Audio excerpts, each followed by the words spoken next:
নমস্কার, good morning, welcome back to my channel. আশা করছি আপনারা সবাই ভালো আছেন এই বৃষ্টি ওয়েদারের মধ্যে, আর আমিও আছি ভালো। কালকে ভীষণ খারাপ ছিলাম, তো যাই হোক এখন বাজে ওই 10টা 10:30 মতো, 10:30 এখনো হয়নি। আর আজকে কি বার মা? বৃহস্পতিবার। তো আজকে হচ্ছে বৃহস্পতিবার, আর সময় হচ্ছে ওই 10টা 20 মতো হবে। তো আজকের ভিডিও এখন থেকে শুরু করছি, আপনারা সঙ্গে থাকুন, সাথে থাকুন, আর পুরোটা দেখুন। ভালো লাগলে অবশ্যই লাইক কমেন্ট শেয়ার করে দেবেন। আর চ্যানেলে যারা নতুন আসছেন আপনাদের প্রত্যেকের কাছে আমার রিকোয়েস্ট, প্লিজ আমার চ্যানেলটিকে সাবস্ক্রাইব করে দেবেন। আর ভিডিওটা দেখলে পুরোটা দেখবেন, তাতে আমার একটু ভিউজটা বাড়বে। তো যাই হোক শুরু করছি। এই যে ব্যাগ ট্যাগ নিয়ে রেডি হয়েছি, আমি হচ্ছে দোকানে যাব। তো চলুন দোকানে যাই। আর বাবু গেছিল। তো যাই হোক আমার হচ্ছে স্পেস রানিং আউট হয়ে গেছিলো, ফুল হয়ে গেছিলো। তো যেখানে ছিলাম, বাবু গেছিলো স্কুলে, বাবু চলে এসেছেন, আমি বলছিলাম আমি দোকানে যাব। তো বাবু বলছে দাঁড়াও আমিও যাব। তো সেই জন্য বাবু রেডি হচ্ছে, আর আমি দরজার সামনে দাঁড়িয়ে আছি। আর বাইরে কিন্তু একদম মেঘলা মেঘলা ওয়েদার। সকালবেলা যখন ঘুমিয়েছিলাম, বিছানায় ছিলাম, তখন দেখছি অজোর ধারায় বাইরে বৃষ্টি হচ্ছে। আর কদিন ধরে বৃষ্টি হয়ে যাচ্ছে, মাঠের দিকে কাজ শুরু হয়ে গেছে। তো এখন বর্ষার সময় আবার ধান টান লাগানো হয়, বলো মা? তো যাই হোক বর্ষার সিজনের যে চাষের কাজ সেটা শুরু হয়ে গেছে। তো চলুন দোকানে যাই, দোকান থেকে এসে বাকি ভিডিওটা কন্টিনিউ করব। সঙ্গে থাকুন আর পুরোটা দেখুন।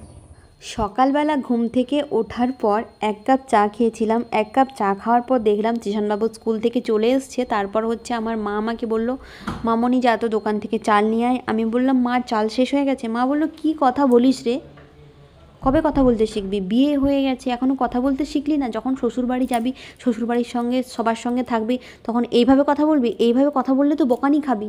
আমি বললাম কি বললাম মা আমি, তুমি যেভাবে বলছো? মা বলল চাল শেষ হয়ে গেছে বলতে নেই, বলতে হয় যে চাল বাড়ন্ত।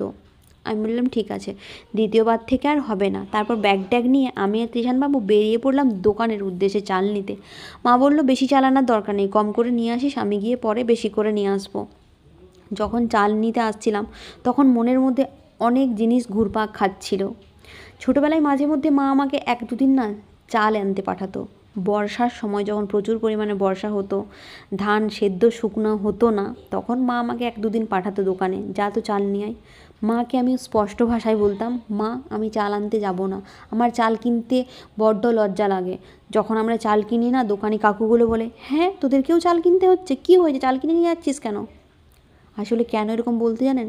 ওই গ্রামে আমার বাবার থেকে বড় চাষি কেউ ছিল না। আমি তো জোর গলায় বলতে পারি আমার বাবার থেকে বড় চাষি কেউ ছিল না। আমি মিথ্যে কথা বলছি না। আমার এই ভিডিও আমার বন্ধু বান্ধব আত্মীয় স্বজন আমার ওই গ্রামের অনেকেই লোক হয়তো দেখে থাকে। আমি যদি মিথ্যে কথা বলে থাকি তাহলে হয়তো তারা বলবে যে মেয়েটা মিথ্যে কথা বলছে, কিন্তু না, এটা একদম সত্যি কথা। ওই গ্রামে আমার বাবার থেকে বড় চাষি কেউ ছিল না। মানছি হয়তো কিছু কিছু জনের বাবার থেকে অনেক বেশি জমি ছিল, কিন্তু ওরা শুধু ধান চাষ করতো। আমার বাবা ধানের সময় ধান, তিলের সময় তিল, সরিষার সময় সরিষা, তারপর হচ্ছে টমেটো, কুমড়ো, লাউ, বেগুন, শসা, তরমুজ, কাঁচা লঙ্কা আর হচ্ছে শাক, এইসব চাষ করতো। প্রচুর চাষ হতো, এত চাষ হতো না, শুধু যতদূর তাকিয়ে দেখবেন আমার বাবার জমি পুরো সবুজ সবুজ দেখাচ্ছে। আর সারা বছর বাবা বাড়িতে লোক লাগিয়ে রাখতো। সকালবেলা আসতো, কাজ করতো, সন্ধ্যেবেলা খাওয়া দাওয়া করে চলে যেত। গরু ছিল, গরুর জন্য একটা লোক ছিল, সেও আসতো, কাজ করতো, চলে যেত। সেই জন্য আমার বাবা যে এত চাষ করতো, আর যখন 1-2 দিন দোকানে চাল কিনতে যেতাম তারা অবাক হয়ে যেত যে দাদাটা এত চাষ করে আর তার মেয়ে চাল কিনতে এসছে। সেই জন্য চাল কিনতে না সত্যি লজ্জা লাগতো। যাই হোক, এখন না অনেকে আমাদেরকে তাচ্ছিল্য সহকারে দেখে এবং তাচ্ছিল্য সহকারে ভাবে যে এদের মনে হয় ধান সম্বন্ধে, চাল সম্বন্ধে কোনো আইডিয়া নেই। কিন্তু আমার বাবার প্রচুর ছিল, প্রচুর এনাফ ছিল। কিন্তু সময়ের স্রোতে আজকে আমরা এখানে।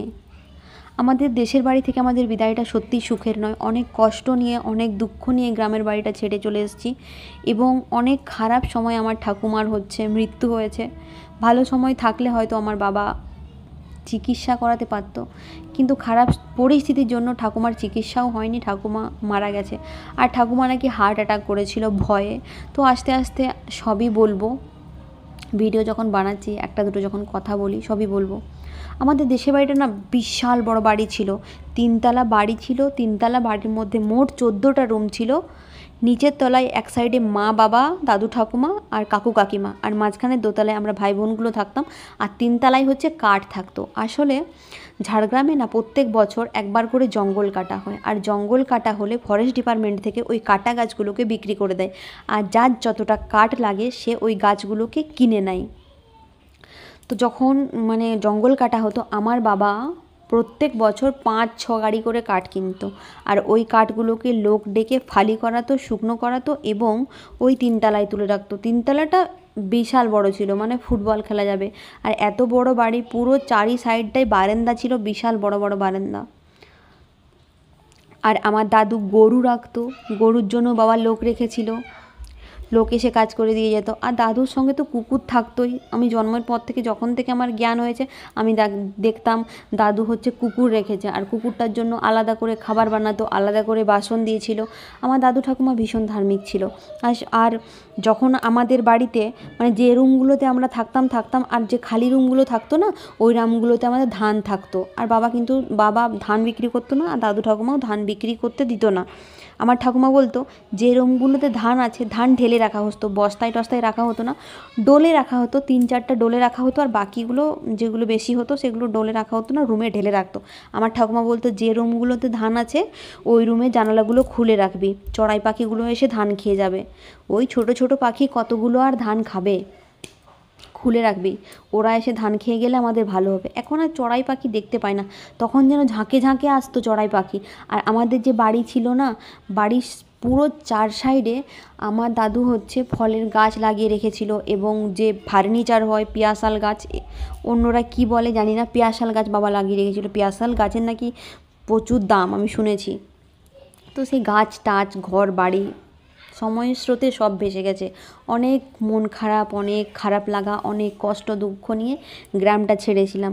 ওই গ্রামে আমার কিছু লোকের কাছে আমার বাবা সত্যি ভগবান ছিল।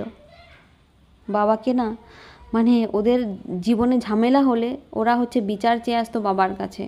আমি নিজে দেখেছি, আমাদের উঠোনে গাদা গাদা লোক বসে থাকতো বাবার কাছে বিচার চাওয়ার জন্য। দাদা এই সমস্যা হয়েছে বিচার করে দাও, দাদা ওই সমস্যা হয়েছে বিচার করে দাও। আর আমাদের বাড়িতে আমার দাদু হচ্ছে মুরগি রেখেছিল, সেটা খাওয়ার জন্য, মাংস খাওয়ার জন্য, আত্মীয় স্বজন এলে তাদেরকে খাওয়ানোর জন্য। 1-150-ও বেশি মুরগি ছিল, মুরগির জন্য আলাদা ঘর ছিল। আর গ্রামে যখন না মানে কারো বাড়িতে বড় বড় খাসি কাটা হতো, খাসি কাটা হলেই আমার বাবাকে 1-1.5 কেজি মাংস ওরা দিয়ে যাবে। বাবা বলেছে কি বলেনি সেটা তো পরের কথা, কিন্তু দিয়ে যাবে। আর আমি নিজে দেখেছি মাঝে মধ্যে আমার বাবা নিজে ফেঁকোহাট, ওয়েস্ট বেঙ্গলের সব থেকে বড়ো হাট, ফেঁকোহাট থেকে খাসি নিয়ে এসে নিজে বাড়িতে কাটতো, নিজে বাড়িতে কেটে মাংস খেতাম। আর এখন আমাদেরকে ব্রয়লার মাংস খেতে হচ্ছে। আমরা কোনোদিনও ব্রয়লার মাংস খাইনি, এটা সত্যি কথা। দেশি মুরগি না হলে খাসি। সময়ের স্রোতে সব ভেসে চলে গেছে। এখন না অনেক মানুষ আমাদেরকে কেমন যে ভাবে এদের কিছু নেই, এরা কিছু নেই, এরা কিছু জানে না। অনেক মানুষ এরকম দেখে, কিন্তু বলতে ইচ্ছে করে না যে এখনও আমার বাবার জমিগুলো আছে, এখনও জমিগুলো পড়ে আছে। বাবার আত্মীয় স্বজন, কাকার ছেলে, জ্যাঠার ছেলে, ওরা খাচ্ছে। আমার বাবা বলে চাষ করে খাচ্ছে, আমার বাবা বলে খাক, আমার কোনো সমস্যা নেই। আর বাবার বিশাল বড় কাজু বাগান পড়ে আছে, বাবা বলে খাচ্ছে খাক, খেতে দাও, আমার কোনো সমস্যা নেই, আমার চাই না কিছু, আমি কিনে খেয়ে নেব। এখনও আমার বাবার, আমরা যাই না দেশের বাড়ি, অনেক কষ্টের সঙ্গে ছেড়েছিলাম তো, অনেক মন খারাপের সঙ্গে ছেড়েছিলাম তো দেশের বাড়িটা, তাই আর যাই না। সব কিছু বলবো, ভিডিও যখন বানাচ্ছি, ভিডিওতে যখন একটু একটু করে বলছি, সব বলবো। অনেক সুখের ছিল জীবনটা। জমিদারদের যেরকম লাইফস্টাইল ছিল, আমাদেরও সেরকম লাইফস্টাইল ছিল, কিন্তু কপাল খারাপের জন্য আজকে আমরা এইখানে। তো যাই হোক, বিশাল বকবক করলাম, আর বেশি কিছু বলবো না। পুরনো কথা মনে পড়লে না বুকটা না ভেঙে যায় কষ্টে, মনে হয় যেন এক্ষুনি কেঁদে ফেলবো। তো যাই হোক, শেষ করছি আজকের ভিডিওটা এইখানেই। নেক্সট ব্লগে আপনাদের সঙ্গে দেখা হবে, ততক্ষণ আপনারা ভালো থাকবেন, সুস্থ থাকবেন। ভিডিওটি ভালো লাগলে লাইক কমেন্ট করে দেবেন।